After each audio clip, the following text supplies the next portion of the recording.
Greetings, everyone. Hope all of you are having an absolutely fantastic day. Yesterday, I had a really cool conversation with Owlcat during their live stream. We talked about the upcoming DLC from Rogue Trader, the new DLCs that have been announced, and of course, the Dark Heresy game. Some interesting tidbits came out of that conversation, so I felt like I'd share a summary with all of you. So first and foremost, let me talk about who was in this conversation. Many of you should already be familiar with Core Maker TV.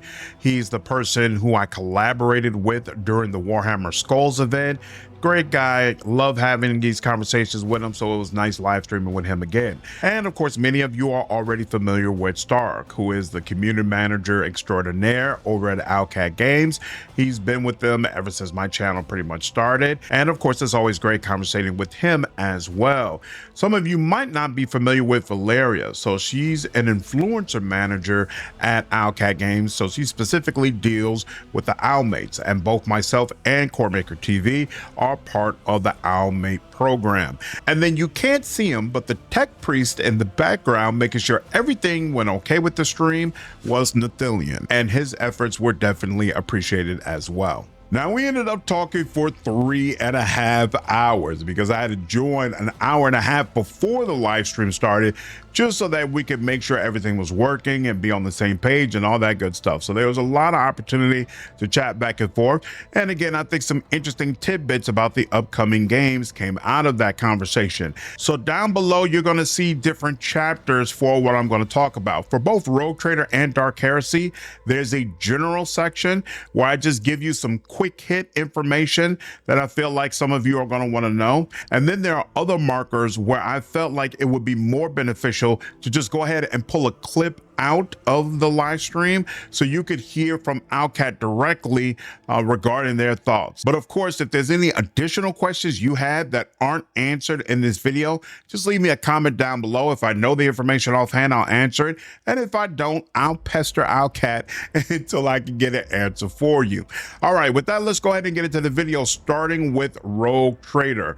So of course, we know we're getting a new party member, Solomon, and he's going to have his pet cyborg with him, Glado, and we were actually provided the portrait for this party member. I think it absolutely looks sick. His chiseled jaw is amazing, and Stark actually mentioned that they had some issues with the Arbites helmets because of that jaw, because it kept popping out of the helmets that they were using. Really cool stuff. And Stark said that his in-game audio absolutely matches his brutal look. Now, some of you were wondering, is it possible to corrupt them? And Stark strongly hints that it is. So he should be useful whether you're a dogmatic or heretical companion. And he is romanceable regardless of whether you're male or female. Now, you can probably tell based on him holding the shotgun that he is an Arbites Vigilant, which means he specializes in using shotguns. And when this DLC comes out, it's going to change the action point cost of shotguns to 1. So it's going to be a lot more viable to use them. And of course, we're going to get some new shotguns in the game. This DLC is also going to add shields into the game, and it's going to be usable by everyone.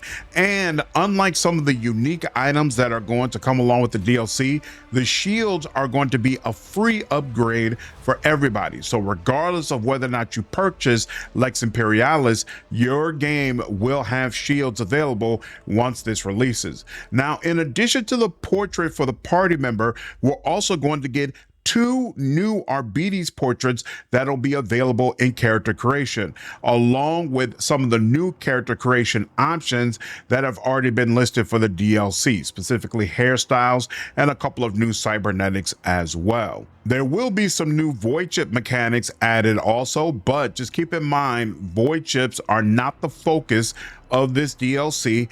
And Stark confirmed that similar to Void Shadows, where we got a mission with Cabela where we actually played as her, we're going to get a mission in Lex Imperialis where we actually play as Solomon and lead a group of Arbites, which should be really, really freaking cool. We also briefly went over some of the Overseer mechanics, and they definitely sound interesting. Once I have full access to the DLC, you all already know, I'll comb through all of that and give you a general breakdown. Star confirmed that during this DLC, we are going to visit a feudal world. And for those who are not already aware, that's a world where the Imperium has decided not to provide it with any advanced technology, and it's much more focused on manual labor and farming. But at the same time, supposedly the political system is more harmonious. Now, whether or not that's actually the case in the feudal world we're going to visit is anyone's guess, but I'm very, very interested in finding out what this experience is going to be like.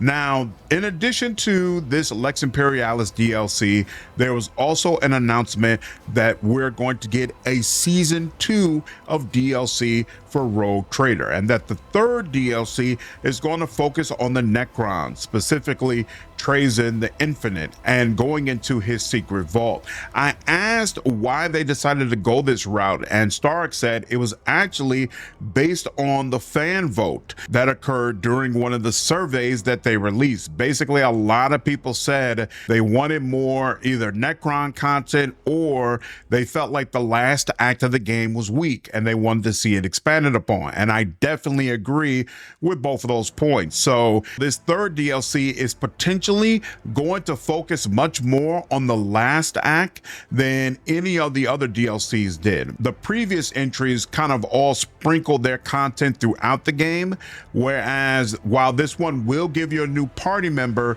it'll be interesting to see where the majority of its content is focused. Now, the fourth DLC is going to explore the Professional of the Damned, which is a graveyard of lost ships. Unfortunately, I don't have any additional information about the DLC beyond that, but it was confirmed that both DLCs are going to contain new party members, new regions, and new gameplay mechanics. Stark said that there is a small possibility of a Season 3 DLC based on how well Season 2 does, but it's very unlikely that they would do a fourth one. Now, there was one discussion during this conversation that I felt like you all would probably want to see directly, and that's regarding level scaling. Kinnicott from chat brought up an interesting question in terms of the new content you're probably going to experience, as in like literally getting XP for that. Will the whole game be also adjusted in terms of, level scaling and the extra 15 hours? Not this time. So this time you're going to be pretty powerful. But later on down the line, we're looking at options how we can deal with this problem, because we are aware like the XP is going a bit over the board. And we know that the experienced players would love more challenge, because they love the combat in DLC 1, and in comparison the base game combat feels weaker. Like it's easier to basically win the encounters with all the content you get from the DLC. So we will be thinking on that. There are multiple decisions and even designs that we already think of. Again, going forward, just for you guys, it's not set in stone yet, but it's been discussed, so keep it as is. One of the discussed options is basically a new difficulty level, which will bump up the difficulty even further, and probably give some sort of action economy limitations, So you wouldn't be... Unfairer. Oh, sort man. of. That's one of the ideas, to keep the status quo between the people who enjoy it as it is, and between people who want even more challenge. All right, that's all the information I have from our live stream regarding Rogue Trader. So now let's shift over to Dark Heresy. So Dark Heresy takes systems from Rogue Trader and basically builds on them and refines them. There are definitely going to be some differences between the two games though. First and foremost, Dark Heresy is going to focus a lot more on verticality, which totally makes sense considering you're probably going to spend a lot of time on a hive world. So they want to be able to represent that as best as they possibly can. They're also going to make many changes to how archetypes work. In fact, one of the origins from Rogue Trader will be changed into an archetype for Dark Heresy. Many of you have asked about the possibility of getting a Night Lord as a companion, and they did not outright say no, but it does seem unlikely. Most especially core makers seem to feel like they are way too brutal to just join up with your squad. They did confirm, though, and something that I'm sure will delight many of you, that romances will be available in Dark Heresy. They did not specifically confirm if you will be able to kiss the crew. Now, as far as cameos from characters in Rogue Trader, that's actually very possible. The game is set in the Calixis sector, which is very close to where Rogue Trader takes place. And it takes place around the 31st millennium, which also is around the same timeline. So it's completely possible that most especially members of the Inquisition might show up during Dark Heresy, which would be really cool. Stark said that there was someone in chat who actually figured out the character most likely to pop up in the Dark Heresy game. But of course, I was busy in the conversation. I couldn't monitor chat like that. So I have no idea who he's referring to. And I don't think there's any way to really go back and look at the chat now. So that's all the general information I had regarding Dark Heresy that I got from the conversation.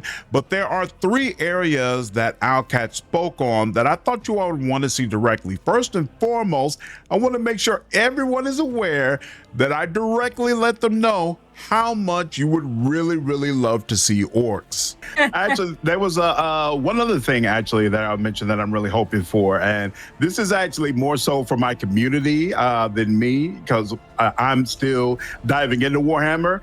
But the true Warhammer fans, the number one thing that they have asked for that they would love to see added to Rogue Trader is an orc. they have been swearing up and down, where are the orcs? Where can we see one? Can we get that them as a party member? So doesn't seem like there's going to be one in Rogue Trader based on the description that I read of the upcoming DLCs. But my hope is that somewhere in Dark Heresy, they're going to get some more of that orc content that they're looking for. Hopefully. Hopefully you all appreciate that. I really hope you get the orc content that you're looking for. We also had a conversation regarding dispositions and how those are going to work in Dark Heresy. Can you talk a little bit about how does disposition work? You know, because obviously this is totally different from Pathfinder, where it's like lawful good and lawful evil. And then in Rogue Trader, we had like dogmatic or heretical or iconoclast. But I don't know, does that shift over? Is that the same thing in Dark Heresy, or is it different?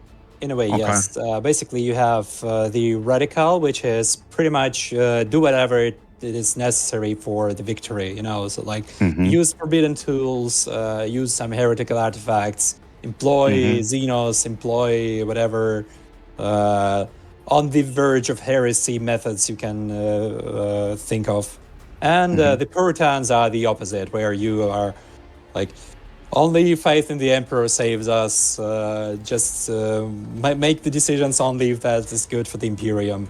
So basically, you're either like loyal and dogmatic, or you're completely trying to go the route of the ends justify the means. You know, there will be respectful nods to what people know.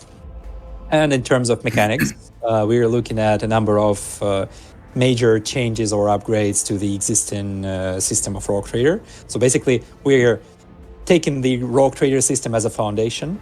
We're removing the momentum system. Instead, there will be a morality system which will work individually on each character, and which may lead to situations where the enemies that are losing the battle are actually routed and run away from the battle or surrender to you, which should help the issue where if you overpower the encounter too much, you still have to like click everything, you know.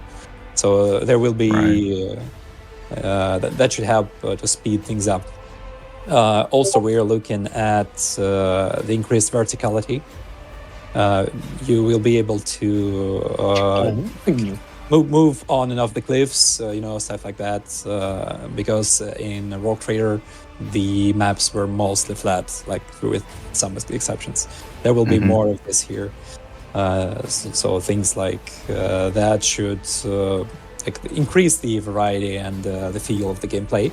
And then finally, the conversation that I believe many of you are going to be most interested in, I asked a direct question regarding the game being fully voice acted. I got a question on that same subject. So I know you all announced that the game is going to be fully voice acted. And there's been a lot of people on my channel who are afraid about that, who basically feel like if you have a game that's fully voice acted, it's going to force the studio to have less dialogue, less exposition, because all of it has to be voiced. And I know you all have said before that you feel like that's not going to be the case, but can you speak a little bit more to that? Yeah, sure. So basically, we're changing the pipeline of work a bit so that the sound team actually gets to work on things earlier than before, because they used to start much later than they do now. And I've already seen some of the first dialogues in the game, and they look absolutely as complex and long as they did before. In general, we would like to make the whole game a slight bit shorter than Walk Trader, but more like to the sides, you know. So like more variety, but less length. We feel like that improves on the experience. And that's it. That's my full summary from the discussion that we had regarding the game. Again, this is by no means everything that was discussed, so I highly recommend you go ahead and check out the VOD for yourself and watch the live stream. I'll leave a link to it down below. There's a really funny section where they provide a song that's specifically based on Rogue Trader, a heavy metal song. I didn't play any of it because I don't know how the copyright works or anything of that nature, but if I remember, I'll try to make sure I'll put a link down below for it as well. They're really, really happy about it. All in all, I think there's some really interesting and cool things happening at Owlcat.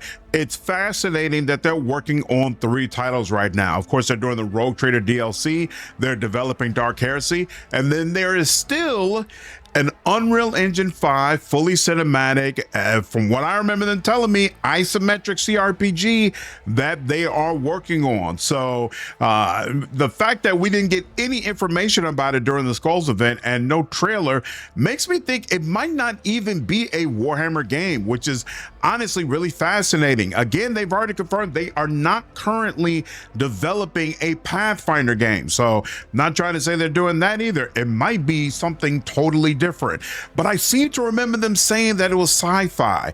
So regardless, there's a lot to look forward to, a lot to be excited about. Let me know your thoughts in your comments down below. Again, if there's any particular content you're looking for or questions you want answered, let me know. I'll do everything in my power to get you that information. Hopefully you all enjoyed this video, and I'll see you in the next one. Take care.